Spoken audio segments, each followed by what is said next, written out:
What would you do if your very own son, the boy you carried in your arms when he could barely walk, the child you stayed up at night worrying about, the one you clothed, fed and fought the world to protect, suddenly stood before you in a crowded gathering and with no shame in his eyes, stripped you of your dignity? Think about that for a moment. Not a stranger, not an enemy, not someone from outside your family. No, it's your own blood, your own son, the one you sacrificed your youth for, the one you worked through sweat and tears to give a better life. And right there in front of people who know you, who respect you, who've seen you struggle and rise, your son humiliates you. Now let me ask you this, how would you feel? What would break inside you? Would it be your pride, your heart, or would it be that quiet voice inside that whispers, maybe everything I gave was wasted? Because let's be honest, the deepest wounds in life don't come from outsiders. Strangers can insult you and you'll forget. Enemies can attack you and you'll defend yourself. But when it comes from your own child, the very same child you raised with trembling hands and sleepless nights, that pain cuts into a place nothing else can reach. And here's the hardest truth, my friend. The betrayal isn't always about money. It isn't about power. It isn't about position. No, the sharpest betrayal in life is when respect is lost, when the child you raised forgets what it took to raise him, when arrogance blinds him to the sacrifices that gave him everything he has. But let me tell you this story I'm about to share is not just about humiliation. No, it is about wisdom hidden in the shadows of pain. It is about how one father, broken in front of many, found a way to turn that pain into a lesson, not just for himself, not just for his son, but for anyone who has ever faced betrayal in their own family. And I promise you this, if you listen carefully, you won't just hear a story, you'll hear a mirror that reflects the struggles, the disappointments, and the hidden strength that every father and even every mother knows deep inside. So before we dive in, I want you to pause for just a second, drop a comment below and tell me where you're watching from. I love to see fathers, mothers, grandparents, even sons and daughters connecting with one another across the world, right here on Great Elderly Wisdom. Because at the end of the day, wisdom is not a private treasure, it's a gift we share, and sometimes the most painful stories carry the most powerful lessons. I remember those years so clearly, rising before the sun even stretched its light across the sky, dragging my tired body out of bed and stepping into the cold of morning while the rest of the world still slept. My hands were not soft. No, they carried the calluses of labor. My back bent not just under the weight of goods and tools, but under the weight of responsibility. Every brick of the business was not just laid with money, but with sweat, with prayers, with sacrifice. And through it all, I had one constant beside me, my wife. Loyal, steadfast, never once complaining, even when life gave her every reason to. She was the one who stood by me when nights were long and pockets were empty. When my stomach ached with hunger, but I forced myself to eat last, she would place her hand on my shoulder and whisper, "One day our children will never know this kind of lack." I held on to that promise. Every morning, when fatigue tried to chain me to the bed, I reminded myself of the faces of my children. I thought of the little feet I wanted to see run into schools I never stepped foot in. I thought of the meals I wanted to place before them, meals I never tasted as a boy. I thought of the future I wanted them to inherit, a future free from the chains of poverty that held me captive in my youth. And so I worked, not for myself, not for recognition, not even for comfort, for him, for my son. I worked so he would never go to bed hungry. I worked so his hands would never have to carry the scars mine carried. I worked so he could lift his head in any company and never feel shame. I used to tell myself, if I must break, let me break. If I must bend, let me bend. As long as he stands tall, my pain is worth it. But here is the truth about sacrifice. It is heavy, and when you carry it alone for too long, it leaves marks on your soul that no one else sees. I bore those marks with pride, believing that one day my son would look at me with gratitude in his eyes and say, "Father, thank you." But that day never came. Instead, the more I gave, the less he seemed to value. The more I provided, the less he seemed to respect. The more I poured into him, the more empty I felt in return. And that is where the wound began. Because nothing is more painful than giving everything, only to feel like it meant nothing. It began with small things a tired father could easily brush aside. I would give him an instruction, a simple reminder, something I had done 1,000 times before, and he would wave his hand, dismissing me as though my words carried no weight. At first I told myself he was just growing, testing boundaries the way young men often do. But slowly I began to notice a pattern. He no longer looked at me with the same eyes of respect he once had as a boy. Where there had been curiosity, there was now impatience. Where there had been admiration, there was now mockery. I remember once walking him through the way we kept our records. I sat him down, placed the old ledger before him, and explained the system, a system that had kept our business alive through storms and drought, through scarcity and plenty. He looked at me, smirked and said, "Dad, these old books, nobody does this anymore. Times have changed. You wouldn't understand." And in that moment, I felt something inside me crack. Not because he was wrong about the changes of the world, but because of the arrogance in his tone. You see, I believed in discipline. I believed in humility. I believed that respect was something a man earned, not demanded, not handed down like an inheritance. But my son, he believed differently. He had grown up in comfort. Food was always on the table. Clothes were always on his back. School fees were always paid on time. He never saw the hunger that gnawed at me when I was young. He never felt the sting of shoes that were worn until the soles gave way. And because he never felt that pain, he could not understand the value of what he had. He began to mock the very things that shaped me.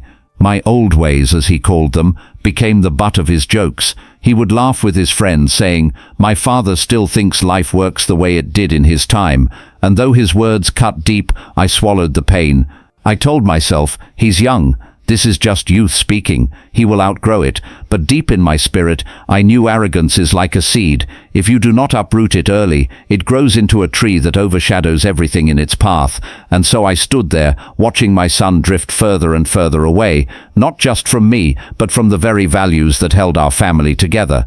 Still, I held on to hope. I kept believing time would teach him. I kept believing one day he would see the wisdom in discipline, the beauty in humility, the power of respect. But I was wrong, because what I thought was just youthful pride slowly revealed itself to be something far worse. It became betrayal. It wasn't long before the arrogance in his words began to show in his actions. The same boy I carried on my back to school, the same boy I worked day and night to provide for, began making choices that shook the very foundation of all I had built. I trusted him with responsibilities, believing that handling them would teach him maturity. I placed money in his hands, money that represented not just paper, but sweat, blood, and endless hours under the scorching sun. I thought he would learn the discipline of stewardship. Instead, he squandered it. Reckless decisions, foolish investments, extravagant spending. He threw away in days what had taken me years to gather. And the worst part, he didn't do it quietly. He embarrassed me, his father, right in front of those who had labored alongside me for years. Employees who once looked up to me with respect now witnessed my son ridiculing the very values that kept bread on their tables. There were moments he would cut me off in meetings, raising his voice above mine, insisting on flashy new ideas without calculation or foresight.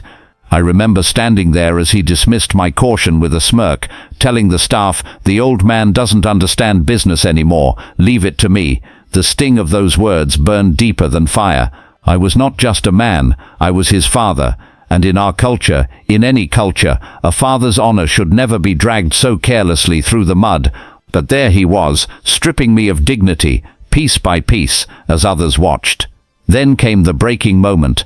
A public gathering, one I will never forget as long as I breathe. The hall was filled with people, family, friends, business partners, community members. It was meant to be a moment of pride, a moment where legacy would shine.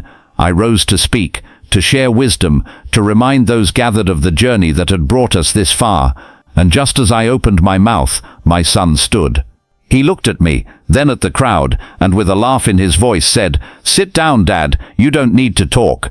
These are new times you wouldn't understand." The room erupted in laughter, not the laughter of joy but of mockery. Some laughed nervously, unsure if they should. Others laughed boldly, taking cues from him. And me, I stood there, silent, my tongue heavy, my heart heavier. My chest burned with shame as I realized what had just happened. My own son had stripped me of authority in front of the very people who once respected me.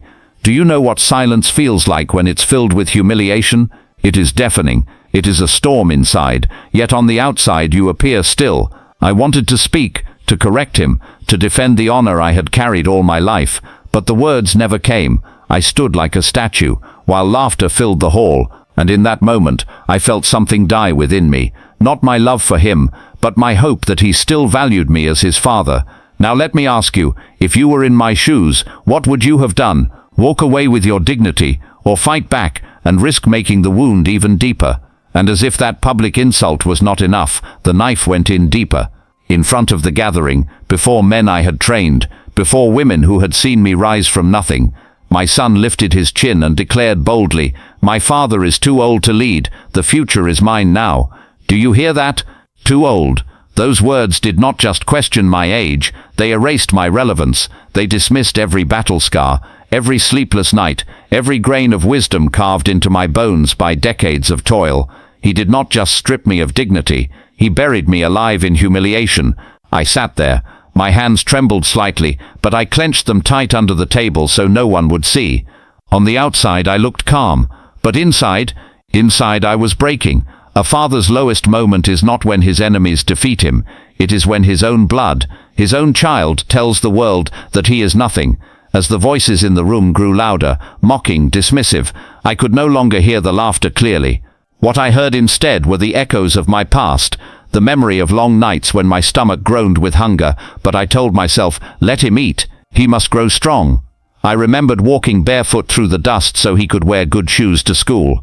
I remembered sitting in darkness because there was no money for fuel, while I whispered promises to my wife, one day he will not suffer like we did.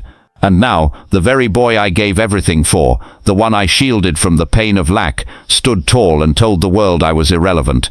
That moment, it was my valley, my lowest point. Every father prays never to see such a day. And yet there I was, watching my life's work slip through my fingers, not because of failure, not because of enemies, but because of my own child. But hear me now.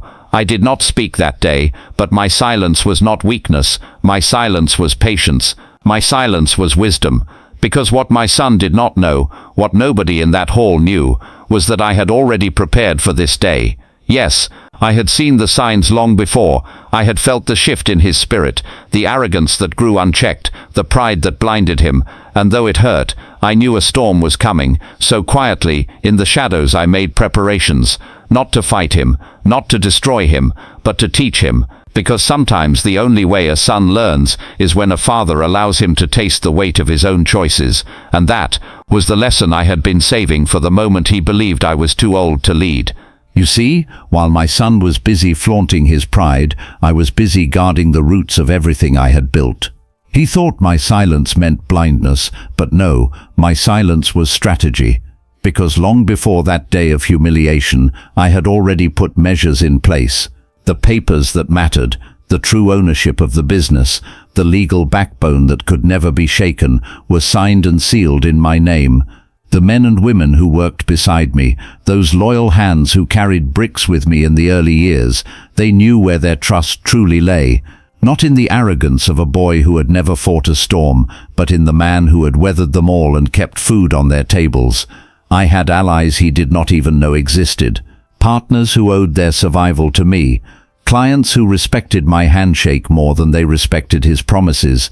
He saw only the surface of power, money, position, authority, but I held the roots, the quiet threads that held everything together. So when he stood tall in that hall, puffed with pride, calling me too old, he did not know the ground beneath his feet was already slipping. And then came the moment of reversal.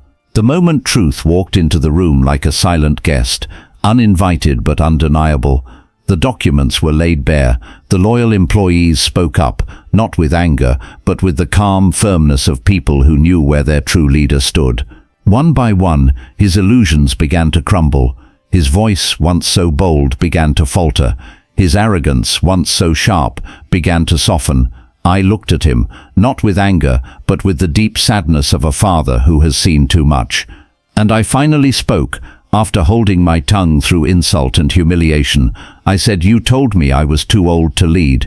But son, listen carefully. Wisdom does not expire. Strength may fade, hands may grow weary, but wisdom only grows deeper with age."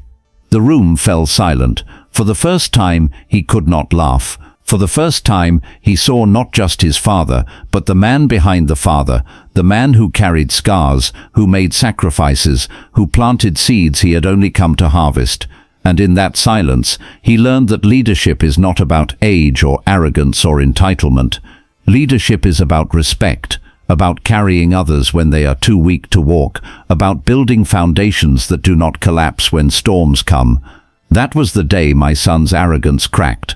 And though the world saw it as victory for me, I saw it as the beginning of his education. Because sometimes the hardest lessons are not taught in comfort, they are taught in the sting of humility. And so the tide turned. My son, who only moments before stood on a pedestal built of pride, suddenly found the ground beneath him gone. The false power he thought he held slipped through his fingers like sand. The title he wore so boldly, the authority he flaunted as though it were his own, vanished in an instant. The applause that once followed his words was replaced by silence, and the respect he thought he commanded shifted its gaze back to me. In that moment, he came face to face with a reality he had long ignored. Respect is not inherited, it is earned. And borrowed power, power you didn't sweat for, bleed for, or sacrifice for, never lasts. But let me tell you this, I did not smile at his downfall. I did not gloat when his pride came crashing down. Because a father's role is not to rejoice when his child stumbles, but to make sure the stumble becomes a lesson. So I stood there, watching him, his face pale, his confidence broken, his voice small. And inside me, two emotions fought each other. One was pain, the pain of remembering how much I had given, how many nights I stayed awake planning for his future, only for him to use that future to mock me. The other was love, the love that refuses to give up, even when a child has wounded you deeper than any stranger ever could. And in that battle of emotions, I chose discipline, I chose tough love. I reminded myself, sometimes being a good father isn't about giving more. Sometimes it's about taking something away so the child can learn humility. So I took back the keys he once jingled in his pocket like trophies. I took back the signatures he once thought gave him authority. I stripped away the illusions he wrapped himself in, not to destroy him, but to bring him back to reality. Because until a child learns that responsibility is heavier than pride, they will never be ready to lead. And as I did this, I spoke gently but firmly. Son, this is not punishment. This is correction. You thought leadership was a crown. It is not. Leadership is a cross, and if you cannot carry it with humility, it will crush you.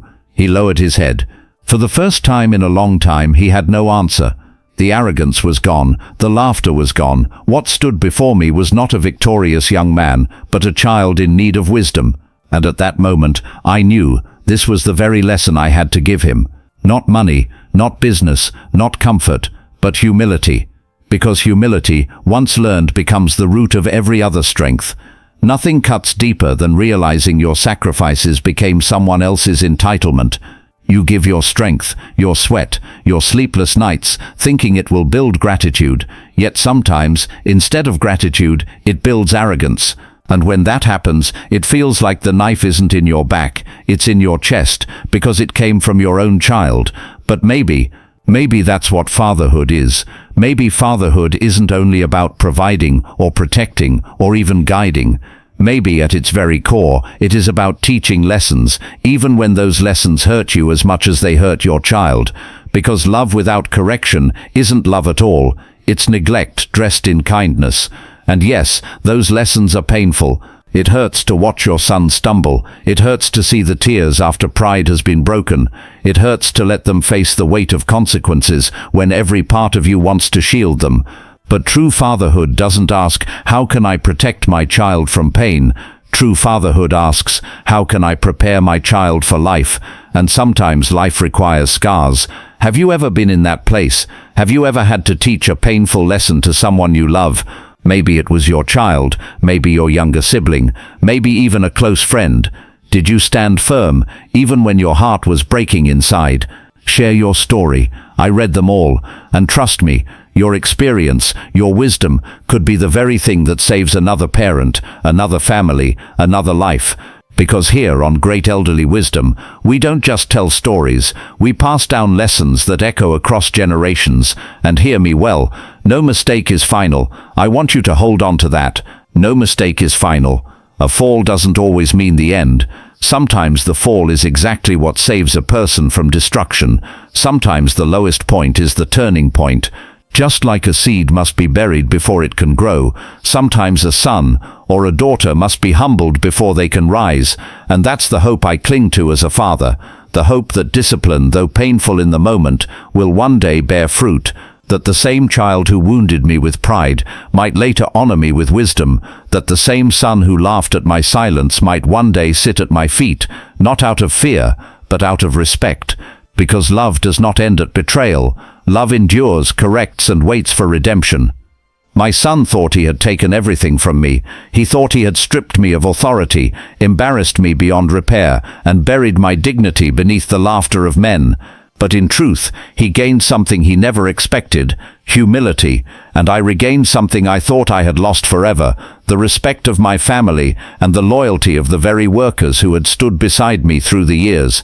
That's the lesson life has a way of teaching. Sometimes when you think you've won, you've only deceived yourself, and sometimes when you feel you've lost, you've actually gained far more than you could imagine. Now I want to ask you directly, do you believe tough love is necessary when children go astray, or should a father always forgive no matter the cost? These are questions that divide many families. Some say love means covering mistakes endlessly. Others say love means correcting, even if it leaves scars. What do you believe? Share your perspective in the comments below. I'd love to read your story, because the wisdom we gather here isn't just from me, it's from you, from fathers and mothers around the world, building a circle of truth that the next generation desperately needs. And if this story touched you, if it stirred something in your heart, then I invite you, subscribe to Great Elderly Wisdom. Here we don't just tell stories, we pass down lessons, stories of fathers, mothers, sacrifices, betrayals, and redemption. Stories that remind us of what truly matters, character, respect, and the bonds of family. Thank you for listening, and remember, being a father isn't just about giving, it's about shaping character. It's about guiding even when it hurts, correcting even when it costs, and loving even when it wounds. That is the weight and the honor of fatherhood. I'll see you in the next story.